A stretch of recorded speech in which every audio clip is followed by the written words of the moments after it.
You know that feeling where you're one spilled glass of milk away from having a mental breakdown? You get what I'm talking about, where on the inside it feels like a war zone, but on the outside you still have to be presentable, put together. In fact, other people depend on you. You've probably made some pretty big wins in your life, but you still feel like you're struggling through things. It feels like everything is a challenge.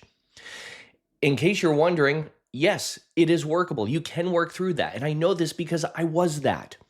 I'm Dan Candell, and I'm known worldwide as the anxiety relief guy. I've helped thousands of people just like you. And in this video, I'm going to pull back the curtain, open the kimono, so to speak, and we're going to dive deep into why people have high functioning anxiety, what it is, why traditional methods don't usually work, and also what actually does work to help you break free from that anxiety. Let's get into it now. Over the past couple of weeks, I've been asking people on social media to ask me anything.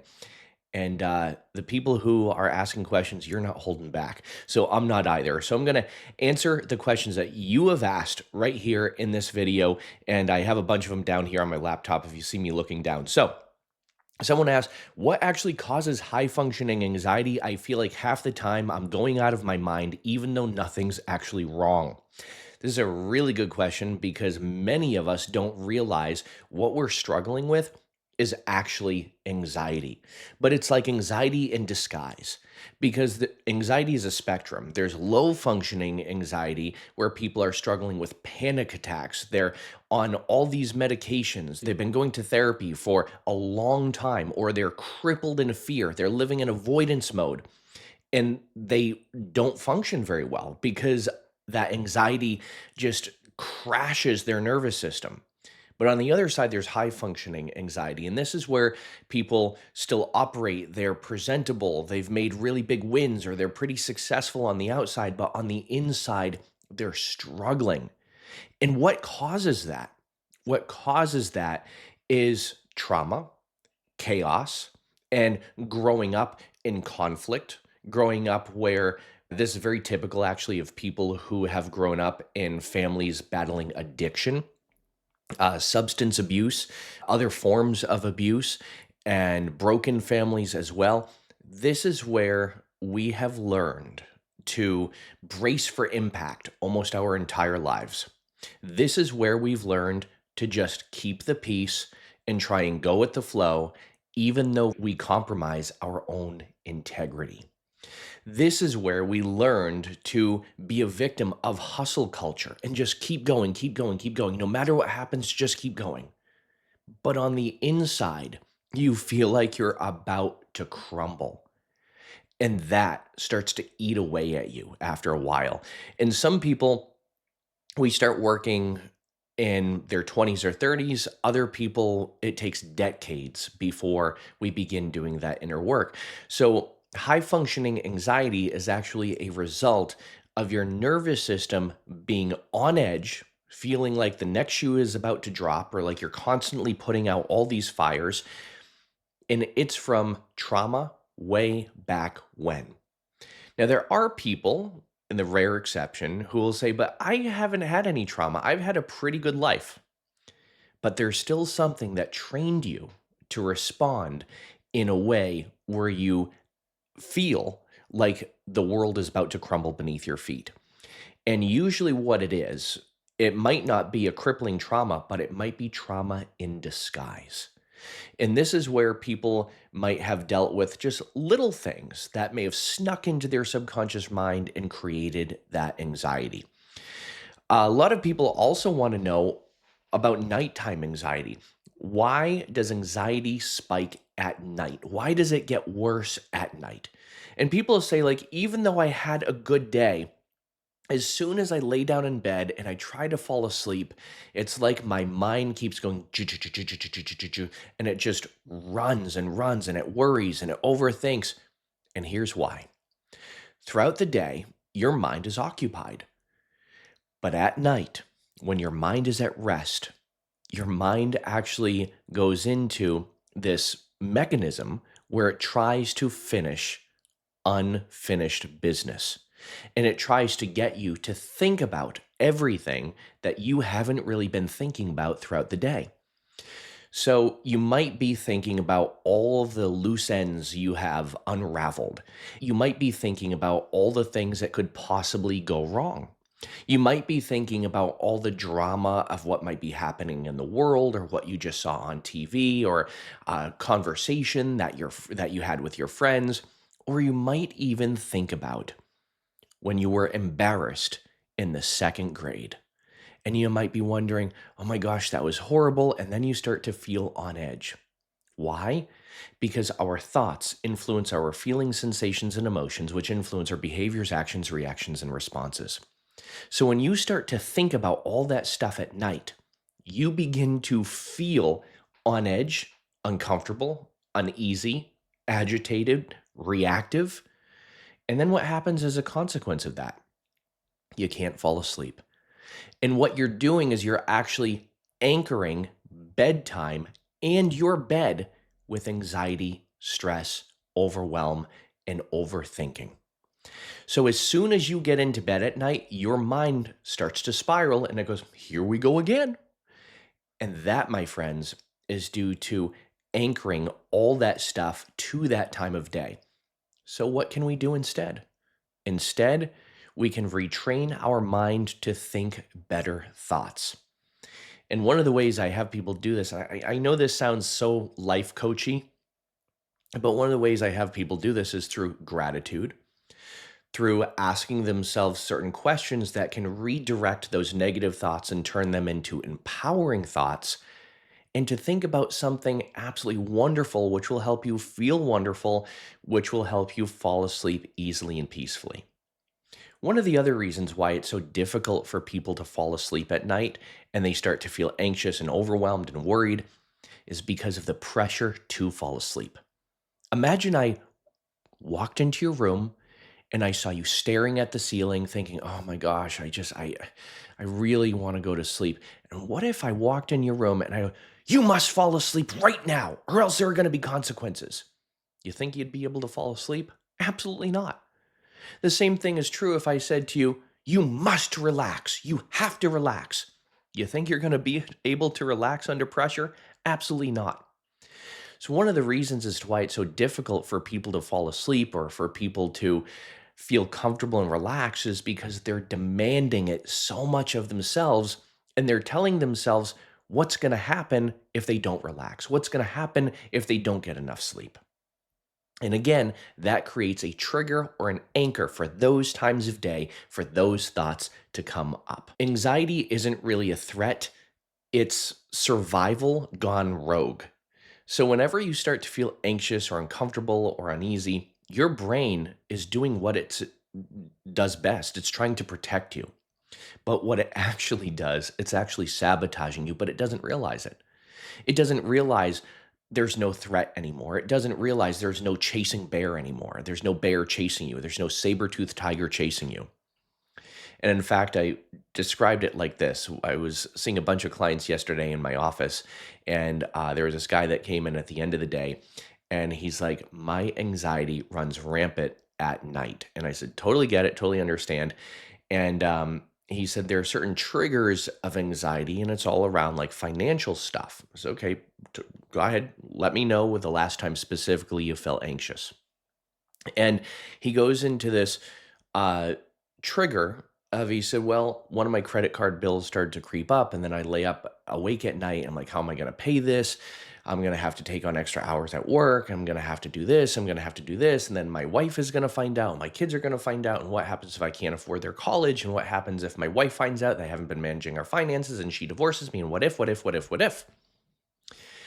And what happened, or what happens, I should say, in those moments is even though there's no real threat, he's going to figure it out because everything is figure it outable. His mind is creating the threat to try and keep him aware.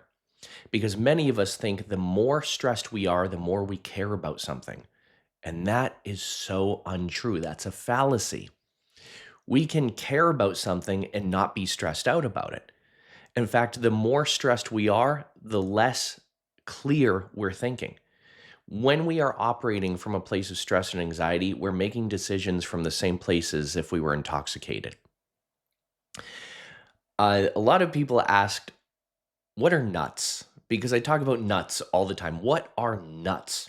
And I have this course that I did, this workshop series I did called How to Handle Your Nuts. And people want to know, what are nuts? That was one of the questions that someone asked. And they said, are you good at handling your nuts? Nuts is an acronym that stands for negative unconscious thoughts. There's also another acronym for ANTS, automatic negative thoughts. I sometimes have a lot of fun. I combine them together as AUNTS, AUNTS, automatic unconscious negative thoughts. I don't know about you, but sometimes my aunts really cause me a lot of stress and anxiety, but we got to handle them. So NUTS stands for negative unconscious thoughts. And why is it so important to gain control over those negative thoughts? The reason why is because, like I said earlier, our thoughts influence our feelings, sensations, and emotions, which influence our behaviors, actions, reactions, and responses. So if we're worrying about things, we're going to feel on edge, uneasy, agitated, and anxious and uncomfortable. And if we're feeling agitated, uneasy, anxious, and uncomfortable, we're going to go into reactive mode where that agitation may spill over into other areas of our life. So that's why we want to gain control over those negative unconscious thoughts. But it's not just positive thinking. That's not how we gain control over our negative unconscious thoughts, is by toxic positivity or just think positive or just think about it not happening. That's not how we deal with negative unconscious thoughts. One of the ways that we deal with them is to understand that those thoughts are not threats, they're not facts, and most of what we think about will not happen. The other way that we get rid of those negative unconscious thoughts is by changing them and by completing the loop. You see, our minds, they love open loops. That's why it's so easy to get caught up into a Netflix series or a docu-series or a soap opera, because there's all these open stories or all these open loops. This is also why a song might get stuck in your head. You ever think, "Oh my gosh, how am I going to get this song out of my head? How can I not get it stuck in my head?" By finishing the song, and then it's not going to be stuck in your head anymore. In order to resolve those negative unconscious thoughts, we can complete the thought loop and we can actually solve the problems that we are thinking about. And many of us forget that every problem has a solution. Almost every problem has a solution. And so positive thinking can actually make anxiety worse, because then you're ignoring the solution and you're just saying, oh, it will resolve itself. And that's where, if we don't take action or we're not proactive towards something, often it's not going to be resolved. So we can actually create a plan about the things that we're worrying about, and then we're not going to worry about them anymore. If anxiety isn't what people think it is, how do you actually fix it? That's another question I get asked. If anxiety isn't what people think it is, how do you actually fix it? Because a lot of people think anxiety is a threat, but anxiety is just your brain trying to protect you. So, how do we actually fix that if your brain thinks it's doing a good job? We re educate that part of the mind and we retrain it, so that way your subconscious mind understands that not everything is a threat and that you're not going to make reckless decisions if anxiety isn't there trying to protect you. You see, that anxious part of your mind, it's just a part. And it thinks if it's not there, you're going to make all these reckless decisions. You're going to put yourself in danger. You're going to potentially harm yourself or other people. You're going to lose everything. You're going to be insecure. You're going to lose all your money. You're going to lose your relationship. That anxious part, it literally thinks in all or nothing thinking. So one of the ways we retrain that part of the mind is with different hypnotic subconscious techniques and modalities. Anxiety is not a conscious problem. And one of the reasons as to why most traditional methods don't work is because most of them are conscious, logical, or analytical processes which only reach a conscious level. And there's two parts of the mind. There's the conscious and there's the subconscious. The subconscious part of the mind is where all the juicy stuff is. That's a part of the mind that stores all of your perceptions of the things that you've ever heard, seen, felt, done, experienced, learned, read, smelled, and tasted. Based on your perception of those experiences, it composes your beliefs, behaviors, habits, feelings, sensations, emotions, personality, programs, and thoughts. So we want to get into the subconscious mind and influence that anxious part, re educate it, update it, and also thank that part for trying to protect you and keep you safe, but let it know it doesn't have to work so hard anymore.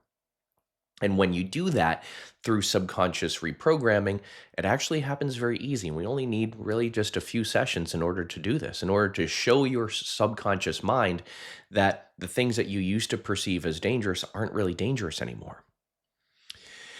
So I also got a lot of questions about hypnosis and the subconscious mind. And one of the things that someone asked was, does hypnosis really work for anxiety?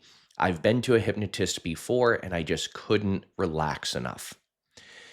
This is why I teach hypnotists all the time, because I specialize in working with people who experience anxiety or who have higher levels of anxiety. And one of the methods that most hypnotists use are relaxation methods. But if you could relax as an anxious person, you would have done it by now. And so that's where relaxation protocols don't always work. Just telling somebody to relax isn't going to cut it when it comes to a person who has anxiety. So that's why when we're working with anxiety and stress and overwhelm and trauma, we have to work different than traditional hypnosis. And that's where I use more hypnotic and subconscious protocols and hypnotic and subconscious communication instead of having you try and relax, because that is a tall order for somebody who has anxiety. Does hypnosis really work for anxiety, though? Yes, it does. It just is a slightly different approach that we want to use for anxiety. And that's why a lot of people will come to me who've been to other hypnotists and they'll say, it didn't really work well with that person, but it worked really well with you. And the reason why is because the first step that I'm teaching you, it's how to hypnotize yourself to gain control instead of trying to give up control. So I'm teaching you how to gain control, regain control back of your life, of your mind, of your thoughts. And this is where I'm teaching you all these cool self hypnotic mechanisms that help you regain control. I'm also a stage hypnotist, and I often post videos of my stage hypnosis shows. And a lot of people ask, is stage hypnosis real? And is it the same thing as clinical hypnosis or hypnotherapy? Stage hypnosis is 100% real. It is also 100% different than clinical hypnosis. On stage, what I'm doing is pulling out the people who are most susceptible to be hypnotized. And as a stage hypnotist, there are certain tests that I do that will tell me how susceptible a person is to hypnosis. A lot of people will also say, oh, there's no way I could get hypnotized on stage. And they're right. There are some people that just won't be able to achieve the levels of hypnosis necessary or required to do what we need people to do in a stage hypnosis show, which is alter their reality or their concept of reality. However, on the other side of that, when we're doing clinical hypnosis, there's no threat there. We're not asking a person to do anything outrageous or outlandish or comical or anything like that. So people have a much deeper trust level with clinical hypnosis. And like I said, clinical hypnosis is all about giving the person control and not having control over them. The interesting thing is, I do see a lot of hypnotists who put down stage hypnosis. And the hypnotists who criticize stage hypnosis, I really truly believe they don't know what they're talking about. They really don't. And are there some stage hypnotists out there that give clinical hypnosis a bad reputation? 100%. And guess what? There are also a lot of clinical hypnotists out there that give clinical hypnotists a bad reputation. And this is where it's all about different strokes for different folks. But stage hypnosis and clinical hypnosis, very, very different. And I will say this, in my stage hypnosis shows, I always do a therapeutic part at the end of the show so people feel really, really good when they leave the show. For some shows, I even hypnotize the entire audience to feel really good, and I give everybody a free session. Let me rephrase that. I don't give everybody a free individual session, I give everybody a free group session. So when they come to the show, I do hypnotize everybody in the entire auditorium and the people on stage. And I give them confidence boosting suggestions, stress reduction suggestions, suggestions for better sleep. And what we're using is post hypnotic suggestions and direct hypnosis when we're doing stage hypnosis. So it is more direct, where in clinical hypnosis, some of the work we do is a little bit more indirect. Can everybody be hypnotized? There are going to be some people who debate me with this. Almost everybody can be hypnotized to some degree.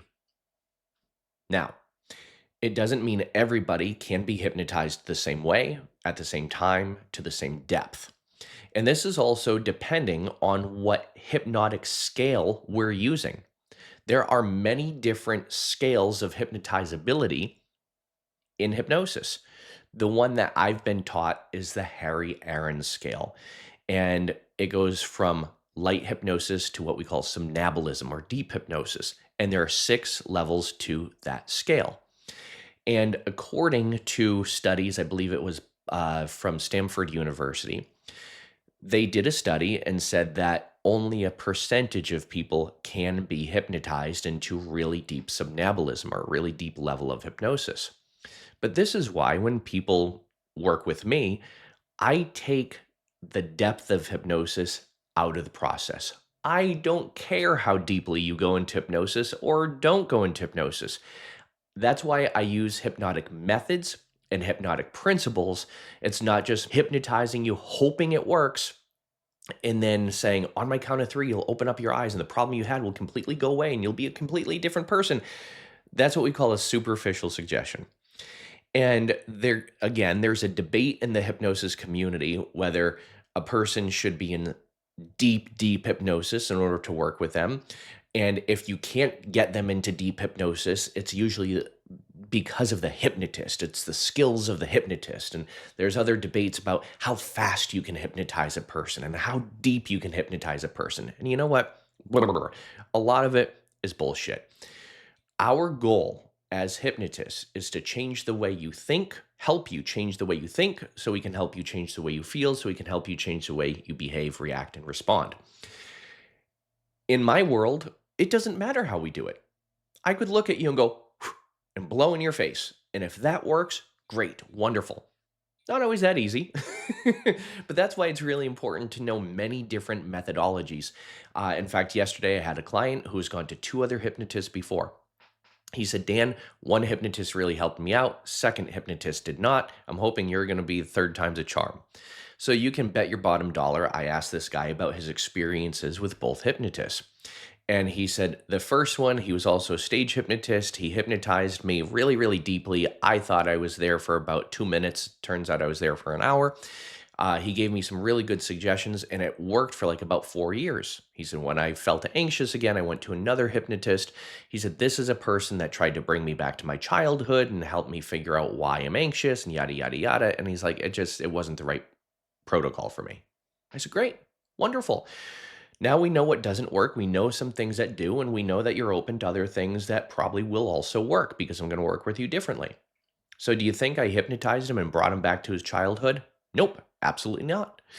Do you think I hypnotized him into a deep hypnotic state and gave him really powerful suggestions? Yeah, that's exactly what I did because that's what worked for him before.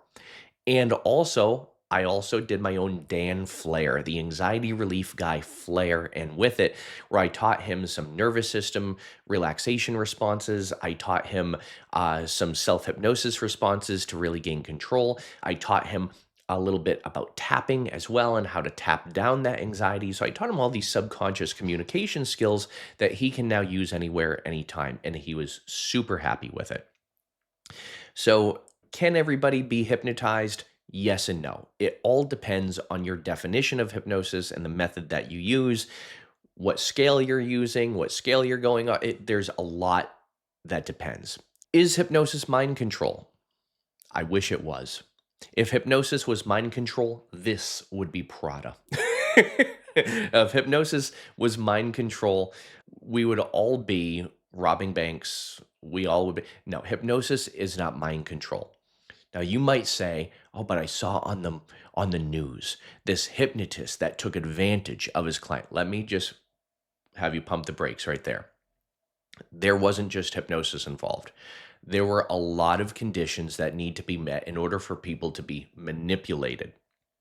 Hypnosis cannot manipulate a person into doing something they do not want to do, regardless of what you see on stage, regardless of what you see on TV, or you hear on the news, or you see in movies, or you see in the media. Hypnosis cannot and does not manipulate people to do things against their will or that they don't want to do. If a person is going to be manipulated, you don't need hypnosis to manipulate them.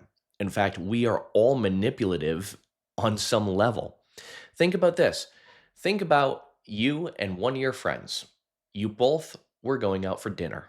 You wanted Chinese food, they wanted pizza. You ended up going out for Chinese food. You know why? Because somehow you manipulated them to help them realize, oh, I actually want Chinese food. I really don't want pizza. Or say, we'll get Chinese food this time, but next time we'll get pizza. There's something you did or said that manipulated them. Did you hypnotize them? No, no. You just helped them make the decision to think that they wanted Chinese food or to somehow agree with you that they should get Chinese food too with you. But if you get Chinese food and they get pizza, guess what? You're bad at manipulation, but you're really good at compromise. Congratulations. Why doesn't hypnosis take as long to help a person, but therapy can take years? Usually it's the method of therapy and the method of hypnosis. Hypnosis is hypnosis for a reason because it works faster. Therapy is therapy for a reason because therapists are usually working with mental health diagnoses. And we as hypnotists, we do not prescribe, we do not diagnose, and we do not work with extreme mental health disorders or diagnoses. Now, you might say, well, Dan, you work with anxiety and that's in the DSM. Let's pump the brakes for a moment. Everybody experiences anxiety. Some people it limits a little bit, and some people it limits a lot. And the people it limits a lot, that's where they'll get diagnosed with a panic disorder. That's where they'll get diagnosed with generalized anxiety disorder. However, I work on the side where it's not a diagnosis, it's something that's holding a person back enough for them to do some work around it.